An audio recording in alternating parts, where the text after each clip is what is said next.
Rob Dube, welcome to the conversation today. John, thank you for having me. I'm so grateful that we get to chat a little bit here today.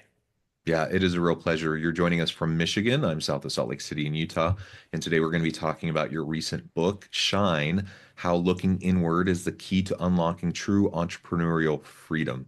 Um, as we were talking in the pre-interview, first of all, welcome from cold Michigan. Second of all, I love the title of your Thank you. book, a fun title, and I think this idea of looking inward.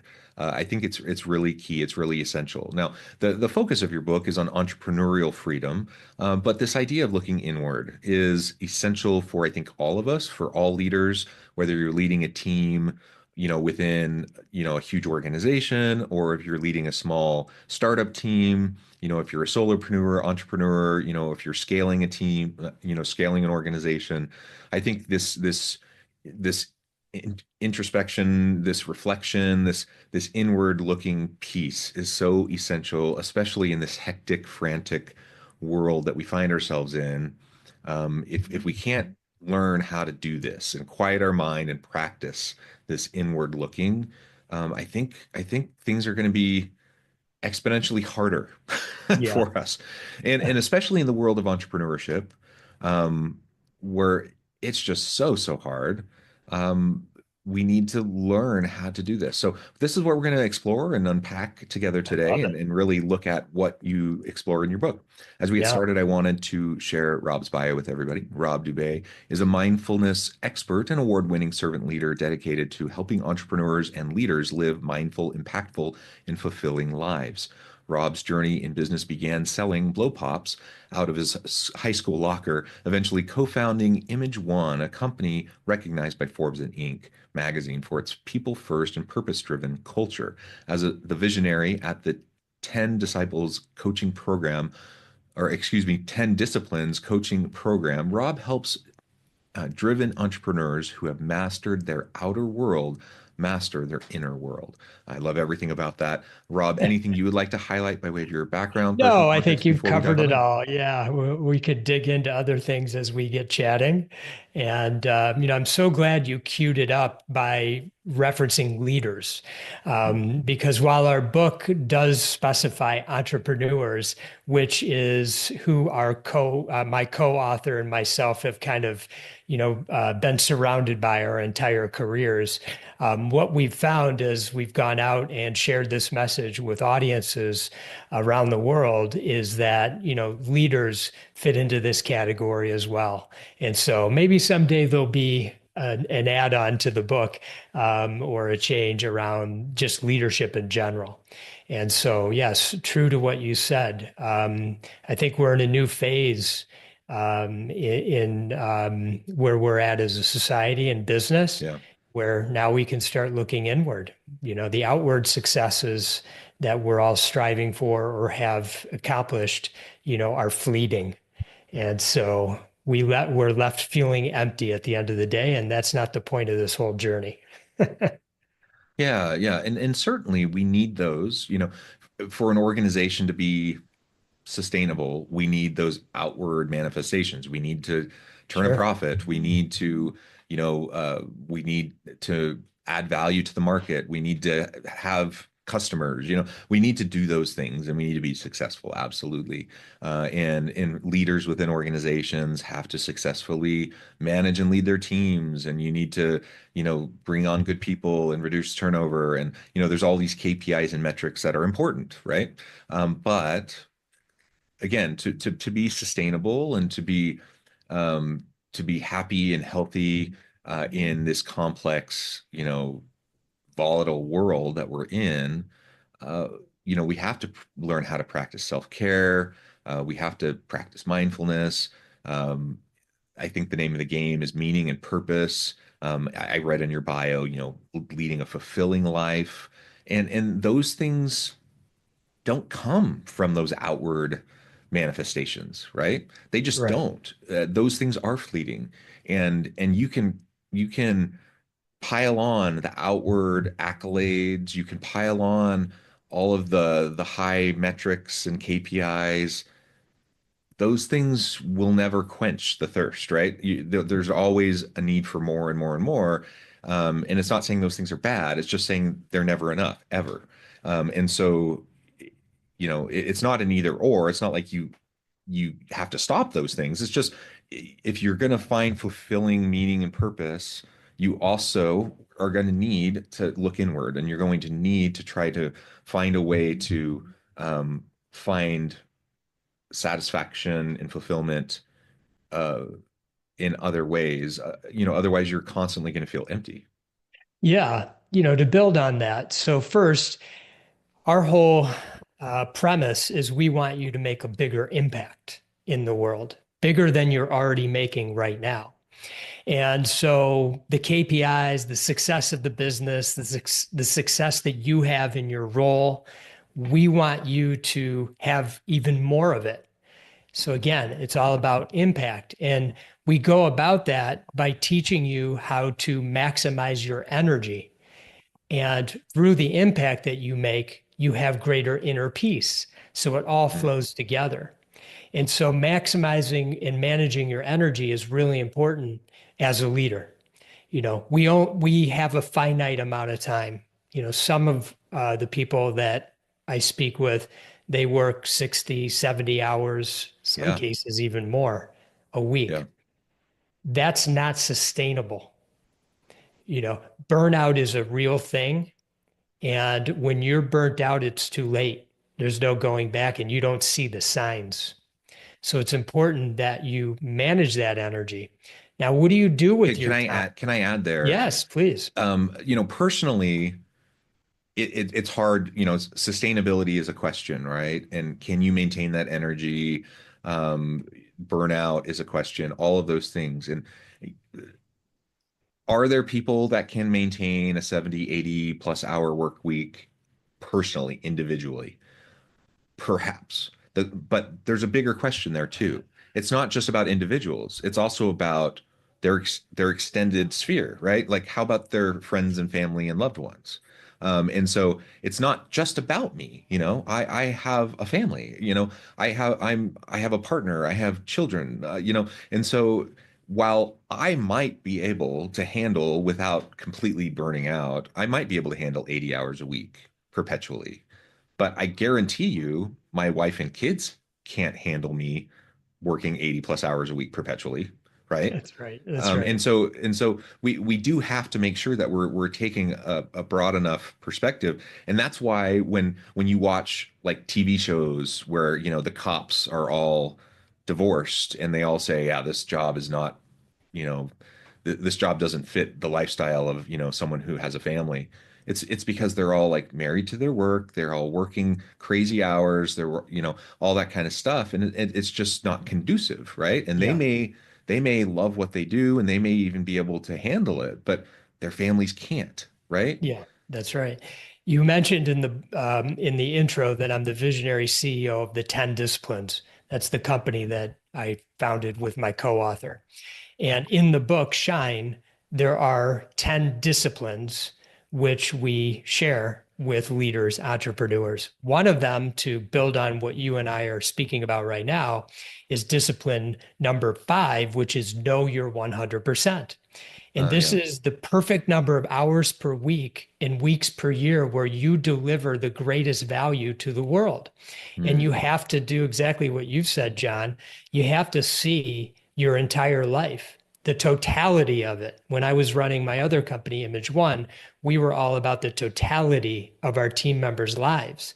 So, with that being said, yes, some of us can go 70, 80 hours with work, but something's got to give. Our Yeah. greatest asset in this life is time. It's nothing that you buy or accumulate.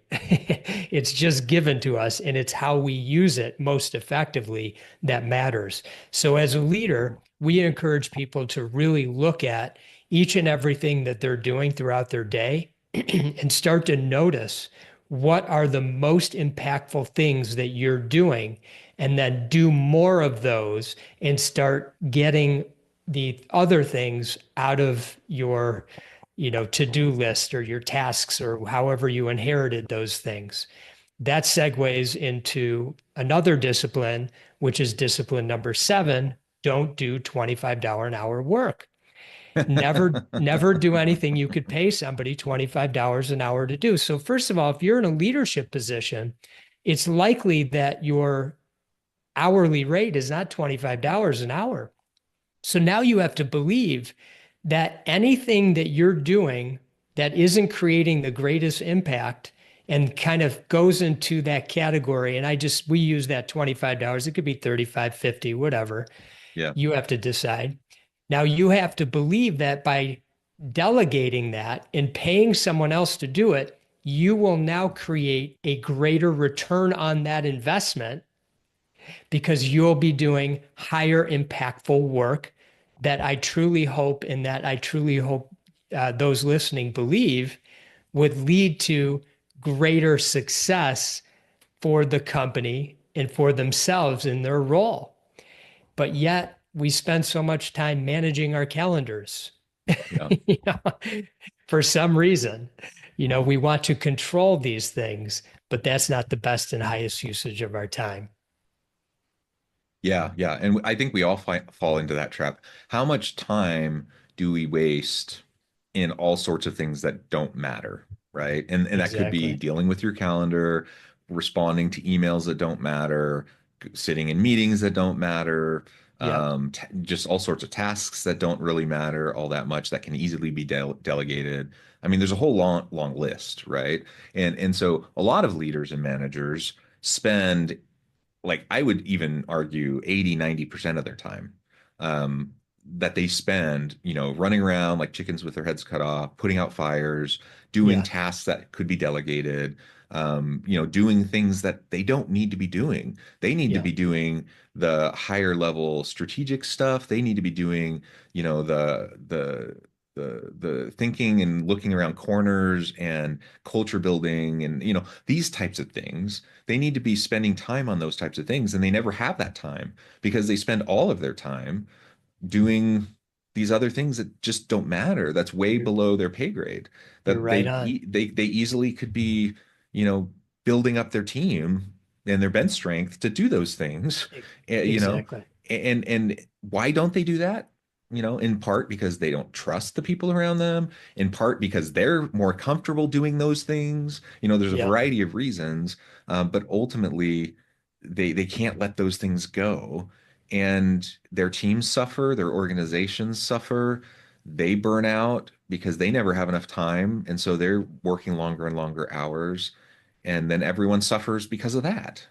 That's right. And so part of what we started with was this, inside look. And so it's great to be able to take a moment, and we teach this in discipline number 3, know thyself.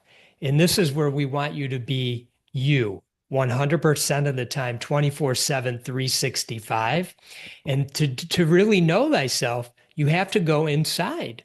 And when you Mm, start to go inside, you start to realize why you're doing the things that you're doing. And there aren't always good reasons for why you're doing the things you're doing. There may be ways to connect the dots as to why you feel like you need to control everything. A lot of leaders, that's a number one thing. They like control. yeah. They need it done their particular way, and no other way can be, nobody can do it their way. And as a result, they don't delegate it. So that's just control. Where's that coming from?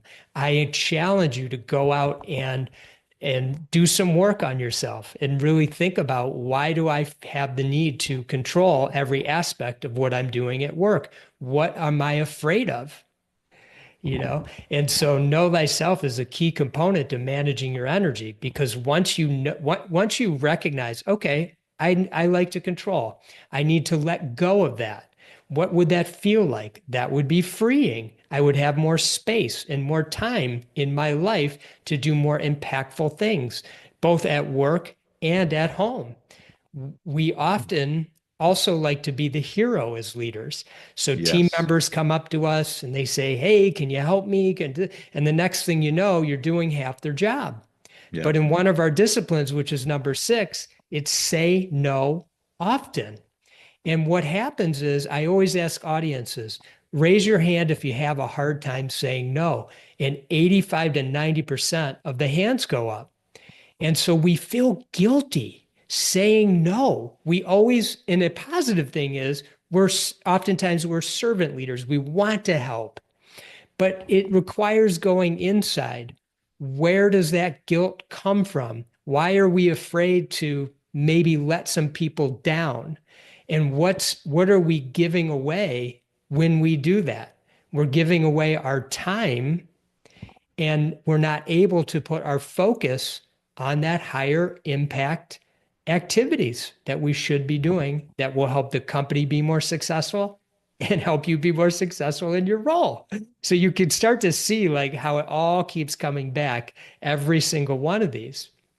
So Yeah, yeah, can I double click on the servant leader comment, because yes, you're right. I think a lot of people, I mean, sometimes people swoop in as a hero, because of ego and because they just really love everything coming through them and they need everything to come through yes, them. I do think there's an element of that for a lot of people, but I do think for the vast majority of people, there's just a desire to help. And you really do you have this servant leader mindset. You really do just want to help people, and you see need and you have some expertise and you want to go help them, right? And that's laudable, and I think the motivation behind that is a good thing. The problem is, in addition to, like you said, you don't have time for that. A variety of issues can come out of that. Um, from a servant leadership mindset, you're actually also doing more harm than good, because you're stealing developmental opportunities from your that's people. right.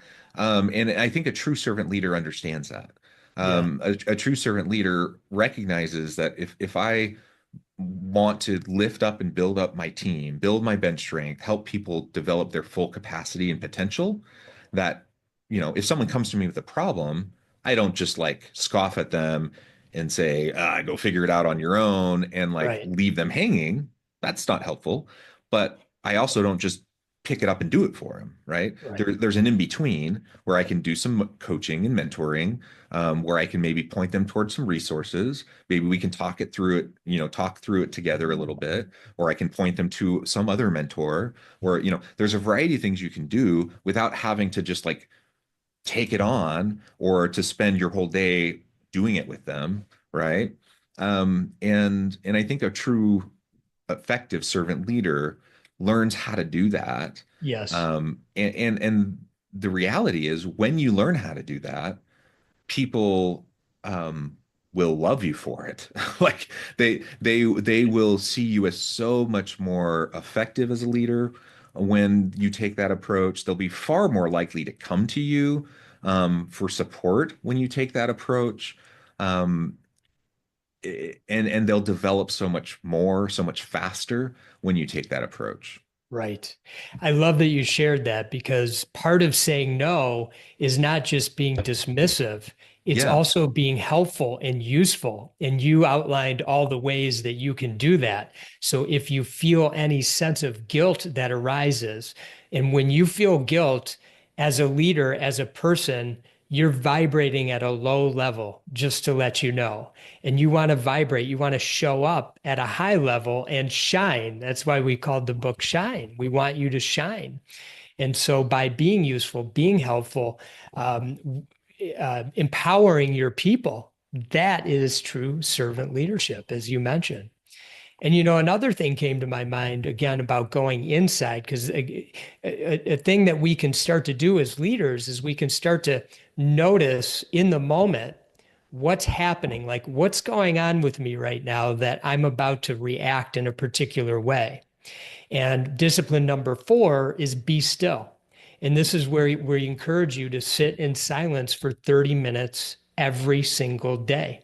Now, there are different ways that one can go about this. There are 4 that we always mention, and I'm sure there's many more, but some people are very religious. And so praying is a great thing to do. Sitting and just meditating, which is what I happen to do. Journaling or contemplation, or some combination of all 3 or 4 of them.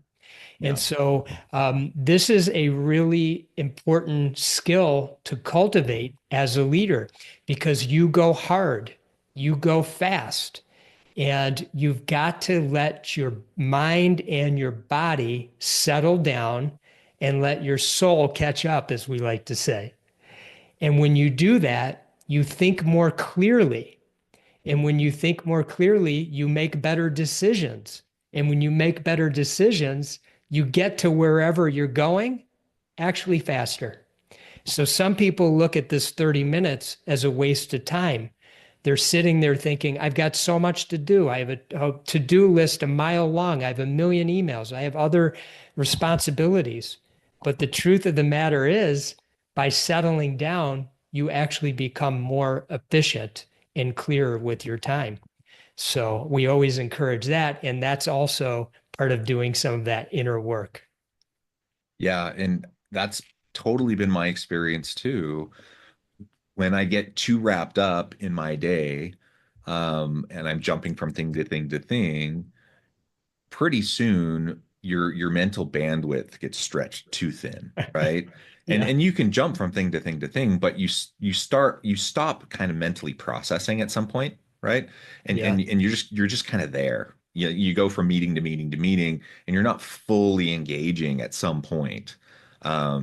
But if you even if you're able to take 5 minutes, between meetings, do some breath work, sit and pause, reflect Yeah. on some things, that can make a huge difference. And then certainly if like at some point in the day you can take that time, it can make a huge difference. Right. And like you said, there's a variety of ways you can do it. I'll add one because I think this would Great. resonate with a lot of people. I live in an area with a lot of outdoor recreation. So I think for a lot of people, things like hiking or getting out in nature Yeah. also is a really great way to do that. Yes. Exercise is a great way to do that.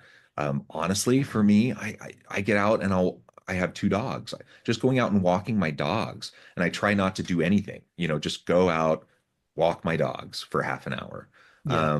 and not allow anything to be on my mind other than I'm just there with my dogs Yes. outside with the mountains in the background. And it makes a difference, Yeah. like just the mental reset makes a big difference. It does.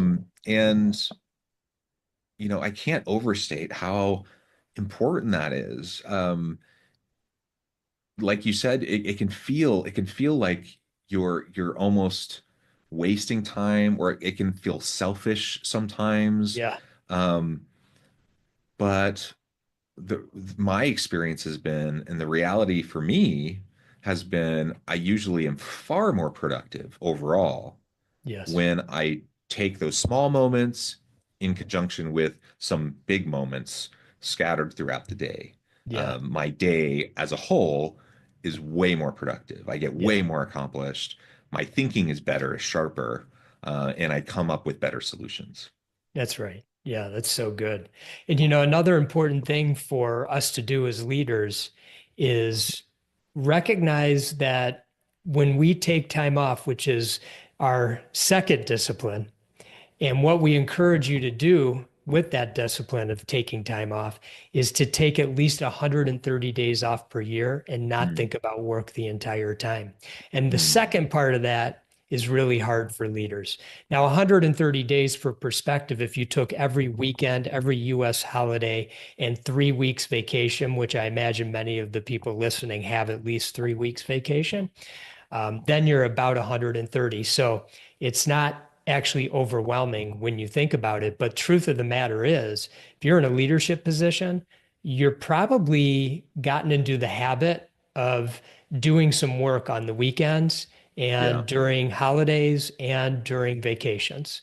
And what we're encouraging you to do is set strong boundaries.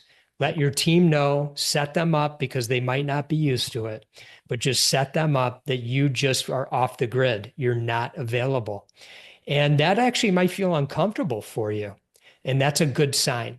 You work through the discomfort to become comfortable with it. It forces you, in a sense, to really look at what you're doing with your time.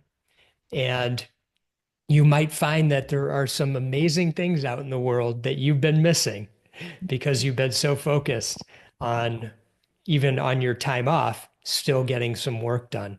And so we really encourage again, that's all about managing your energy. It's about resetting, recharging, avoiding burnout. These are all key things, and you deserve it and you've earned it. Yeah, yeah, absolutely. Well, Rob, this has just been a super fun conversation. I know at Yes. the time I need to let you go here in a minute, but before we wrap things up, I wanted to give you a chance to share with the audience how they can connect with you, find out more about your work, where they can find your book, and then give us the final word on the topic for today. Yeah. So the best place to learn more is the10disciplines.com. So it's the10disciplines.com. And what I always encourage people to do is to go on and take our assessment. It's called the True Self Assessment. And there's 20 questions, and it'll kind of give you a sense of where you are with becoming closer to your true self and managing and maximizing your energy, your impact, and inner peace at the best level that is available for you. And I hope for each and every one of you that you truly do shine. Wonderful, wonderful. Thank you so much. It has been Thank a you, true John. pleasure. I encourage the audience to reach out, to get connected, find out more about what Rob can do for you. Check out the book. And as always, I hope everyone can stay healthy and safe, that you can find meaning and purpose at work each and every day. And I hope you all have a great week.